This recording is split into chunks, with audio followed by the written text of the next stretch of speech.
2 emergency दवाइयाँ भी हैं। आप में से कुछ लोग ज़्यादा बीमार हैं, पैरों में सूजन है, इतनी कमज़ोरी है कि यहाँ बैठा नहीं जा रहा है, दर्द इतना भयंकर है, पेन किलर पे आना पड़ रहा है, पेन किलर का नुकसान भी झेलना पड़ रहा है, बार बार बेहोशी छा जाती है, बेहोशी हो जा रहे हैं, उल्टी आने लगती है, दस्त पड़ गए हैं, सांसें नहीं आ रही है, ब्रेथ रेजिस्टेंस हो रही है, SpO2 घट रहा है, अनयूजुअली बीपी हाई हो गया, अनयूजुअली बीपी लो हो गया। इमरजेंसी मेडिसिन भी है यहाँ पे, इमरजेंसी डिपार्टमेंट भी है। अगर ऐसा कुछ हो गया तो हम 2 इमरजेंसी दवाइयाँ भी देंगे आपको। तो वो 2 दवाइयाँ आपको बता देता हूँ, कुछ लोगों को देना भी पड़ा, कुछ लोगों को देंगे भी, राइट। तो 2 दवाइयाँ इमरजेंसी में पेन मैनेजमेंट के लिए, उस वक्त इमरजेंसी मैनेजमेंट के लिए हम देते हैं। तो उनमें से पहली दवाई gravity as medicine, gravity as medicine ये पहली दवाई है। ये जो भी कुछ बता रहे हैं ना, जैसे ये इसके लिए ये बुक है, और ये बुक डाउनलोड करना तो bishrup.com/ebook फ्री डाउनलोड है, हिंदी में इंग्लिश में। तो ये लिटरेचर आपको मिल जाएगा, कुछ किताबें यहाँ मिल जाएंगी, ये वीडियो भी लाइव है, इसका भी लिंक मिल जाएगा। यानी कि जो नॉलेज है वो कहीं जाने नहीं वाली, वो आपके पास ही आ जाएगी, है ना। लेकिन उसे समझा रहा हूँ मैं, ये इमरजेंसी में ये दवाई हम देते हैं। जैसे किसी को सांसें नहीं आ रही तो इमरजेंसी में, किसी की सूजन बड़ी बढ़ गई, स्वेलिंग हो गई तो इमरजेंसी में देना है, कोई बेहोश हो गया तो इमरजेंसी में देना है। Gravity as medicine, right. Gravity एक ऐसी दवा है जो हमेशा आपके साथ है, दुनिया में कहीं भी जाएंगे ग्रेविटी तो है, उसी को यूज़ करके आप किसी की जान बचा सकते हैं। क्या करना है, मैं एक आध उदाहरण दे रहा हूँ जो हमने किया भी आप में से कुछ लोगों में पिछले 24 घंटे में, और आगे भी करेंगे ज़रूरत पड़ने पे। अभी मैं जैसे खड़ा हूँ और आप बैठे हैं, मेरा जो हार्ट है वो धरती से करीब काफ़ी दूर है in comparison to your heart, right. अगर आप बैठूंगा तो ये हार्ट धरती के करीब आता जाएगा, है ना। जितना हार्ट धरती से दूर होगा उतना हार्ट को मेहनत करनी पड़ेगी ब्लड को यहाँ तक पहुँचाने में, ये तो समझ रहे हैं आप, राइट। हार्ट ब्लड को यहाँ तक पहुँचाने में मेहनत कर रहा है, और धरती ब्लड को नीचे खींच रही, ग्रेविटी नीचे ही खींचती ना। दोनों के बीच में बैलेंस बना हुआ है, जिस बैलेंस की वजह से हम जिंदा हैं, हम अपना काम कर रहे हैं। अब ये बैलेंस बनाने में ये हार्ट तो काम कर ही रहा है, एक सेकेंड हार्ट है, that is this calf muscle. क्योंकि मैं मूव कर रहा हूँ तो जितनी बार मैं मूव करूंगा उतनी बार ये काफ मसल ब्लड को ऊपर पुश करती है, यानी कि it supports the heart, primary heart, secondary heart, right. तो दोनों हार्ट मिला के ग्रेविटी को अपोज कर पा रहे हैं, ठीक से अपना काम कर पा रहे हैं। लेकिन अगर मैं मूव ना करूँ, ऐसे ही रहूँ और ऐसे 20 मिनट तक रहूँ, तो धीरे धीरे ये काफ मसल तो यूज़ नहीं हो रहे, तो एक ही हार्ट है, ये हार्ट ऊपर नहीं पहुंचा पाएगा, ग्रेविटी जीतने लगेगी। ग्रेविटी जीतने लगेगी तो आपका जो ब्लड है सिर से वो पैर की तरफ जाने लगेगा, इकट्ठा होने लगेगा। जब 20 मिनट के अंदर इतना ब्लड सिर से नीचे जाएगा कि और आप हिल नहीं रहे, बेहोशी आएगी, गिर जाएंगे आप। बचपन में देखा ना आपने, असेंबली में बच्चे गिरते हैं, हर तीसरा इंसान अपने जीवन काल में कभी ना कभी गिरा है, राइट। गिरते वो हैं जो डिसिप्लिन बच्चे हैं, ऐसे ही खड़े रहते हैं। कुछ शैतान बच्चे तो हिलते डुलते रहते, टीचर कोई बात नहीं मानते, वो नहीं गिरते, क्योंकि उनका काफ मसल यूटिलाइज होता रहता है। कोई बच्चा गिर जाता है, इसका मतलब ये नहीं कि वो कमजोर है, इसका मतलब कि उसका काफ मसल्स सेकेंड हार्ट उस वक्त यूज नहीं हो रहा, वो स्टैटिक पोस्चर में है, राइट। तो यहाँ पे मैं ये क्यों बता रहा हूँ, मैं आपको ये समझाने के लिए बता रहा हूँ कि आपका जो बॉडी है उस पर ग्रेविटी का पूरा नियंत्रण है, और पोस्चर को जैसे हम चेंज करते हैं तो ग्रेविटी का एक रोल उसमें इन्फ्लुएंस करता ही है। इस प्रिंसिपल को यूज करके हम किसी की जान बचा सकते हैं। कैसे? याद कीजिए कोविड का समय, सो कॉल्ड कोविड, जब आपको टीवी में दिखाया जा रहा था ऑक्सीजन सिलेंडर नहीं मिल रहा, ऐसा था ना। लोग ऑक्सीजन सिलेंडर ढूंढने पता नहीं कहाँ जा रहे हैं, वो ब्लैक में मिल रहा है, लोगों को सांसें नहीं आ रही हैं, ऑटो में ले जा रहे हैं, और उसका जो पेशेंट है वो उसके मास्क लगा है, सिलेंडर में थोड़ा सा ऑक्सीजन है, ऐसा बता रहे हैं। इस तरह का कुछ था।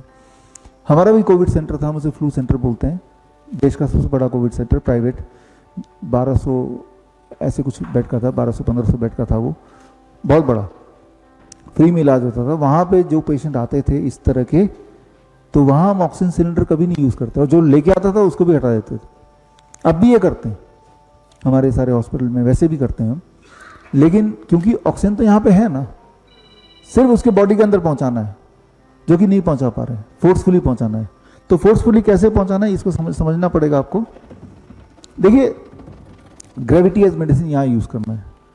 आप जब ऐसे बैठे हैं तो ये एक नॉर्मल पोस्चर हो गया। अगर आप ऐसे बैठेंगे तो जब ये पीछे की तरह करेंगे तो हार्ट ग्रेविटी से लंग को नीचे पुश करेगा, heart is at the top, और लंग की कैपेसिटी छोटी होती जाएगी, अबाउट 20% रिडक्शन, जिससे आपके लिए सांस लेना और मुश्किल होता जाएगा। अभी भी इवन इफ आप पूरी तरह से हेल्दी हैं, अगर आप अपने पोस्चर को ऐसे करेंगे आप पाएंगे कि it is making difficult for you to breathe, है ना। अब इसका आप देखेंगे कभी भी कोई पेशेंट होता है तो वो ऐसे ही लीन करता है पीछे की तरफ और उसके लिए सांस लेना और मुश्किल हो जाता है। उन्हीं पेशेंट को हम बोलते हैं कि आप आगे की तरफ झुक के बैठो, हार्ट नीचे आ गया, लंग की कैपेसिटी खुल गई, उसका SpO2 15-20 मिनट में बढ़ने लगता है और हम देखते हैं उनका सिम्टोमेटिकली वो रिलीव होने लगता है। यानी कि ऑक्सीजन सिलेंडर की जगह हमने ग्रेविटी एज मेडिसिन यूज़ किया, सिर्फ उसके पोस्चर को चेंज कर दिया, लाइक दैट। अब यहाँ पे समझना पड़ेगा कि जब पेशेंट को आप हॉस्पिटल में लेटे देखते हैं, हमेशा आप देखेंगे पेशेंट जब लेटा होता है वो पीठ के बल लेटा होता है, लाइक दिस, राइट।